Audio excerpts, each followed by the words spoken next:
Hello, welcome back. All right, we're back for our second half hour. Today's Monday, the first day of the week, so we have a lot of things to do this week. We have to make sure that this week is a productive week. We have 5 days ahead of us. It's 8 o'clock in the morning right now, so Monday is just starting. And are you going to make this week productive? Are you going to take advantage of the next 5 days? Are you going to make the most of your time? Are you going to make good use of your time? Vas a hacer buen uso de, se dice en inglés, to make good use, sacar provecho, to take good advantage of the next 5 days. Are you going to make these next 5 days the most productive days of your life? Well, not necessarily, but I'm certainly going to try. Why not? I'm going to do my best today. Are you going to do your best? Do your best.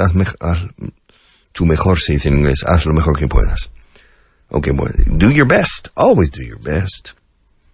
And if you're in a job, or you have a type of boss in which you really can't realize yourself or do your best, find a new job. Past, simple past. By the way, don't forget, I repeat, this evening at 7 p.m. Today, Monday the 17th of June, I am giving my masterclass today in Vaughan. Some people don't come because they're afraid I'm going to call on them. I'm not. You can sit passively and listen. I speak for an hour and a half about many different subjects. I speak a little faster than I do now on the radio. So it's a nice listening comprehension challenge. Come and try it out. All right. Simple past and past continuous. Simple past and past continuous. You don't use these expressions. You say el pretérito, or what do you say? I don't know. Antes se decía pretérito indefinido. Ahora no sé es pretérito perfecto indefinido. I don't know what they say now. When you change the nomenclature, I don't have time to remember the new names. The simple past, it's easy in English. Fui, comí, lo hice. It's a vine, ibas a decir vení. Vine. I came, I saw, I conquered. Vine, vinci. I came, I saw, I conquered. Yeah, it's simple past. The simple past. Past continuous. Iba, comía, veía, venía, o estaba viniendo. I mean, you have two ways. It's the pretérito imperfecto. I mean, that's an interesting structure in Spanish.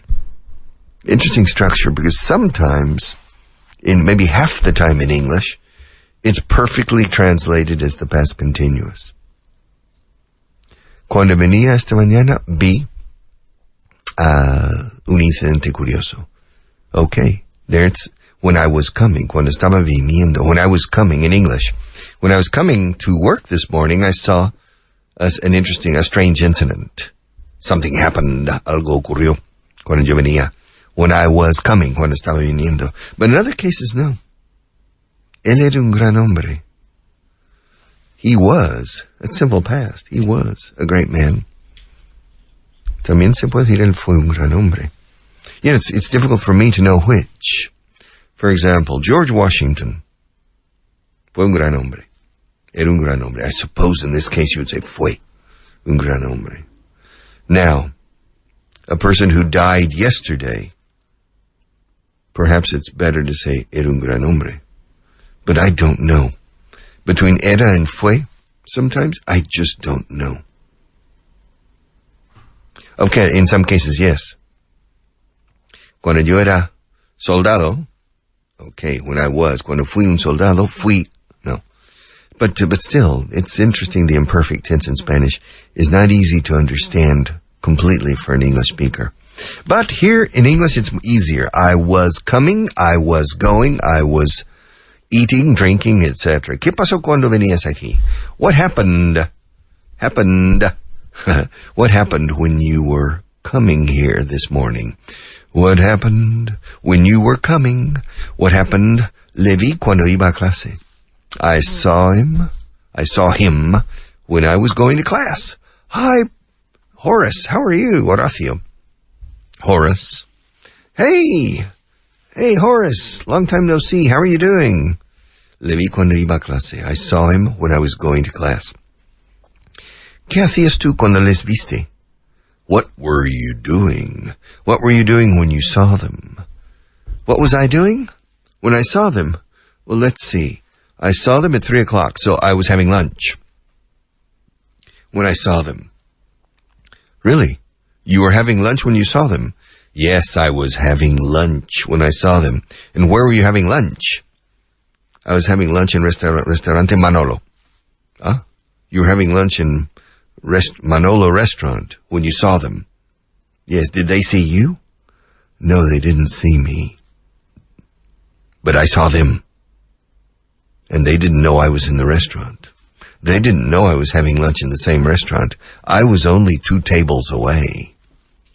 Away como distancias. Yo estaba a 2 mesas de ellos. I was 2 tables away. But they didn't realize I was there. And I was perfectly positioned to observe them and to watch them. But I couldn't hear them, which is too bad. Es una lástima because I wonder what they were talking about. I wonder. Okay, ¿a dónde ibas cuando tuviste el accidente? Where were you going? Where were you going when you had the accident? I was going to the moon. Oh. Yeah, when I had the accident. Yeah, that's James Lovell, the astronaut. Yeah, in the Apollo 13. He said, by the way, hey, Jim Lovell, where were you going when you had the accident? Let's see, let me think. Yeah, on that mission, I was going to the moon when we had the accident. And we had to return to Earth. No se me va esta tos. This cough is nagging me, and it won't go away. And I refuse to go to the doctor. Maybe I should go. What do you think? The women will say, Richard, go see a doctor. And the men will say, se te pasará. It'll go away. Men and women are very, very different, usually, concerning seeing a doctor. Men put it off. Lo aplazan, lo vuelven a aplazar. Say, nah, I'll go someday, maybe, if it gets worse. Se empeora. If it gets worse, I'll go to the doctor. And if it doesn't get worse, well, if it doesn't get worse, I won't go to the doctor. But if it gets worse, I'll go to the doctor.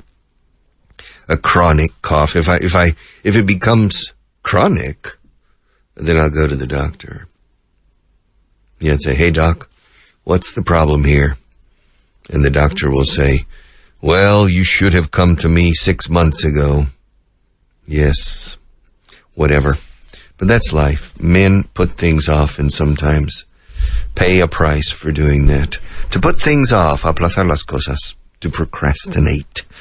But procrastinate is not usually for going to a doctor. Procrastinate, we use the verb procrastinate usually for things that you need to do in your job, or things that you need to do that are not always the most pleasant things, and you put them off. But going to the doctor, I wouldn't probably use procrastinate, but it's correct. I'm procrastinating. I need to go to the doctor. But nah, I would say I'm just putting it off. Maybe next week, maybe next month, maybe next year.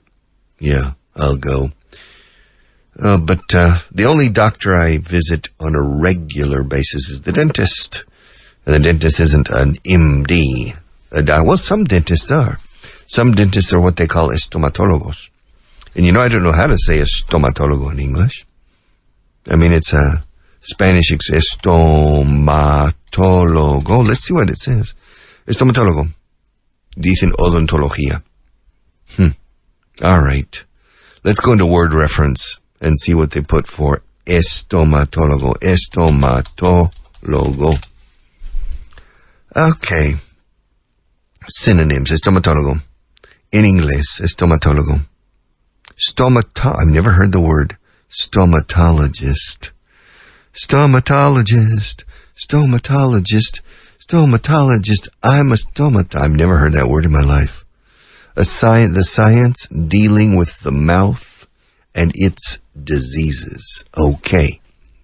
La ciencia que trata de la boca y sus enfermedades. Okay, the science dealing with the mouth and its diseases. It's interesting that they say stomatologist, or in Spanish, stomatólogo, because there is a connection between your stomach and your dental health. And so perhaps for that reason, I don't know. I've never looked into this. I've never investigated this. Yes, estomatología. Now the official word is odontología. Una de las ciencias de la salud que se encarga del diagnóstico, tratamiento y prevención de las enfermedades del aparato estomatognático. Wow. New word for me. I'm learning more today than you are, probably. Okay, aparato estomatognático. All right. Man, I'm learning things. I'm going to study this during the break. During the next break, I'm going to study estomatognático. All right. Looks interesting, though. Yes. And it talks about breathing, kissing, and many other things that have to, smiling, speaking, chewing, pronouncing, Figaro, and singing, etc., has an impact on your mouth and on your throat, of course. Coming here and doing 3 hours every day of radio, and then a master class today. I'm going to spend 4.5 hours speaking non-stop. N-O-N-stop. Non-stop means sin parar. Non-stop. Un vuelo directo is non-stop flight. Es más correcto que direct flight. Non-stop. I think there are 7 non-stop flights from Spain to the United States. 7 non-stop destinations. But maybe more now. Madrid, New York. Madrid, Miami. That's 2. There's another flight, Madrid, Dallas, Fort Worth. That's 3. There's another non-stop flight, Madrid, Chicago. That's 4. There's another non-stop flight, Madrid, Los Angeles. That's 5. And I think there are 2 more. Maybe it's Madrid, Washington, D.C. Madrid, Atlanta. Of course, that's 6. Atlanta, definitely. Atlanta is a very important hub. The Delta hub. And then I think Madrid, there's another. I'm trying to remember. Madrid, Boston, perhaps. Madrid, Philadelphia, perhaps. Madrid, Seattle? No, I don't think so. I don't remember, but there's another. And also there's some new flights. I know that, I think Norwegian Airlines, Linhas Aéreas Noruegas or something, offer non-stop flights to the States, but I don't remember, I don't know anything about it. So, if you want to cross the Atlantic, really, I've found now, unlike 20 years ago, now I choose Iberia first, if possible. I have found that the service is good and the food is better. And so, Iberia first. 25 years ago, no. For 2 reasons. Number one, I found that the U.S. airline companies like American Airlines or United or Delta were more reliable. And there were fewer strikes because at that time there was constant, no, but every year there was a strike of Iberia personnel, the pilots sometimes, the crew members or whatever. And so it was Russian roulette if you made a reservation. Because when I make a reservation, I always get the best rates. Los mejores precios o tarifas. Digo rates, que son tarifas. I always get I get the best rates because I choose a date and I secure that date. I reserve that date and I pay that date. So I take the risk that if I have to cancel, I lose it. Because there are 2 usually I think there are 2 options. You can reserve a date and pay for that date. And if you have to cancel, sorry, Charlie. And then there's the second option, which is more expensive, is that you can cancel up to a few days before or something. You can change the date or cancel it. But it's quite a bit more expensive. Maybe 30 or 40% more expensive. And so I take the risk every year. I take the risk. And I have never had to cancel in my life or change the date. Never. And so maybe I'm lucky. But it's also because I'm my own boss. I'm the big boss, so I don't have a boss who tells me, Richard, we need you. On the first week of August, we have a special meeting. But I have a flight reservation on the 1st of August. Well, I'm sorry. We need you in that meeting. Well, that doesn't happen to me, thank God. And so maybe for that reason, it's easier for me to honor a date than for other people who are subject to the whims, sometimes, of their boss. Sujetos a los caprichos del jefe. Subject, como sujeto de una frase. Sujetos a. Subject to the whims. W-H-I-M-S, caprichos. Whims of their boss. In this case, not necessarily whims. Sometimes the boss can be whimsical. Whimsical, preciosa palabra. Whimsical. Whimsical means caprichoso. A whimsical little girl. Yes, but sometimes you can have a whimsical boss, and then good luck. Your life is not as simple, because the boss says, listen, I need you this weekend for this. But my family, for the past 3 months, we have reservations to go to Cadaqués on the Costa Brava. Well, change them. I need you this weekend. What do you do in that case? If your boss says that, you say, well, I'm sorry, boss. I mean, first of all, if you have a boss like that, start looking for another job. You can't live and work under that type of person, especially an irrational boss or a despotic boss. The worst kind of boss, I think. I mean, the last time I had a boss in my life, I was 23. So, it's been a long time. But there are two types, well, there are many types of negative bosses, but I think the two most common, or the two worst kinds, are the irrational boss, noatina, irrational boss, and the despótico, como en español, the despotic boss, the tirano. Those are the two worst. And I think the worst, for me, is the irrational boss. He makes decisions that are terrible, and you have to carry them out. That's the problem. To carry out decisions that are irrational. And of course, it's extremely stressful. It will kill you. In the long run, it will kill you. Working under an irrational boss. I don't think. I've had a despotic boss. 2 despotic bosses, but not irrational. They were intelligent, but they were despotic. Both in the first year I was working in Spain, and then boom, from that point on, when I was 22 and 23, one was an American lady. And the other was a Spanish man. And totally despotic. And I said, up yours, to the man. I said, as you say, I just said, goodbye. No way.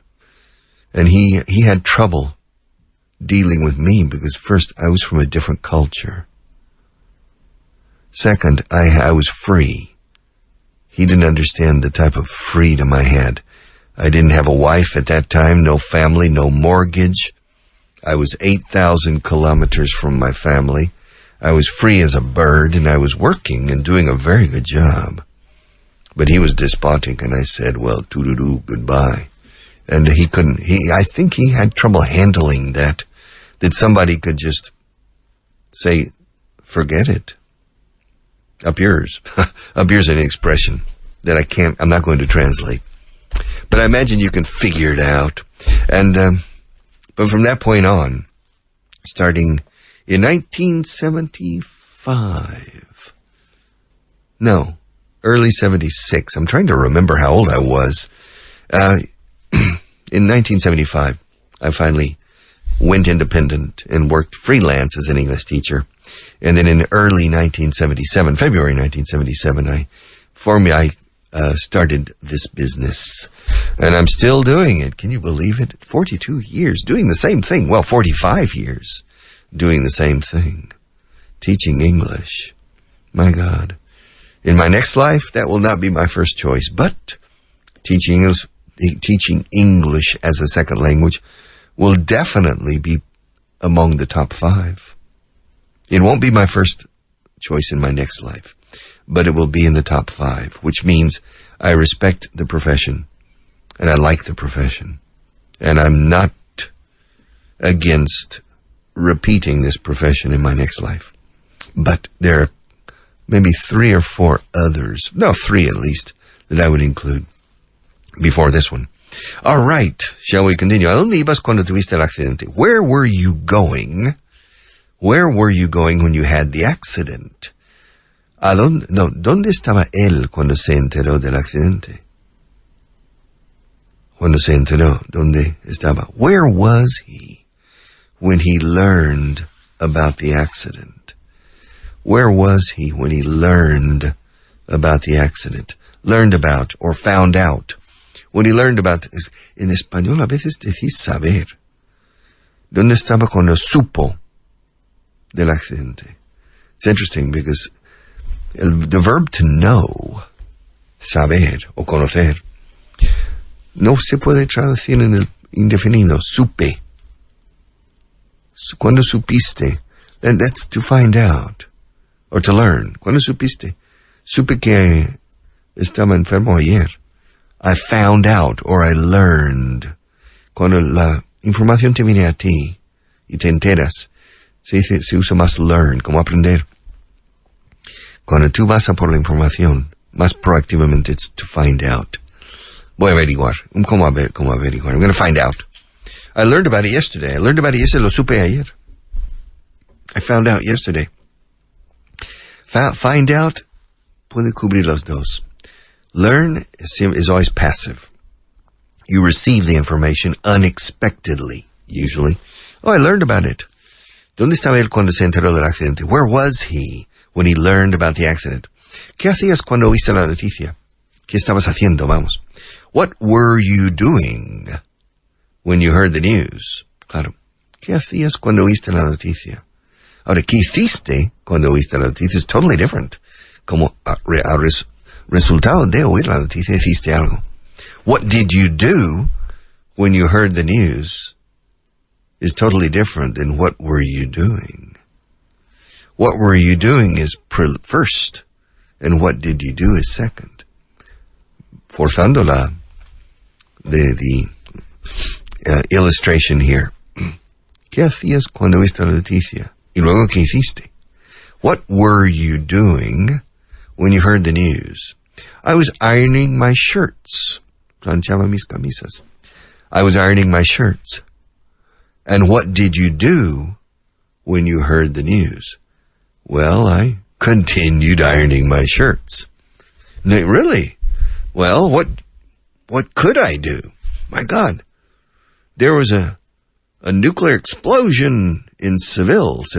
There was an atomic bomb destroyed the city of Seville. And you're in Madrid, ironing your shirts. What were you doing when you heard the news about the atomic bomb in Seville? I was ironing my shirts. And what did you do after you heard the news? Well, I finished ironing my shirts. Come on. Well, what do you expect me to do? To go outside and run around the street, run around the block, to call my family? We're all in Madrid, so we're okay. I just kept the television on and watched the television about the news, but I continued ironing my shirts. I mean, what would you do? Imagine, I don't know, living. Would you stop ironing your shirts and sit down in front of the television and watch it? Or continue ironing your shirts? I had 17 shirts to iron, And I had only, pluscuamperfecto aquí, solo había planchado 3 de las 17 camisas. I'd only ironed 3. And so when I saw the news on television, I said, well, listen, I still have 14 shirts to iron. Well, I'll continue ironing my shirts. But in the meantime, I'll take a break.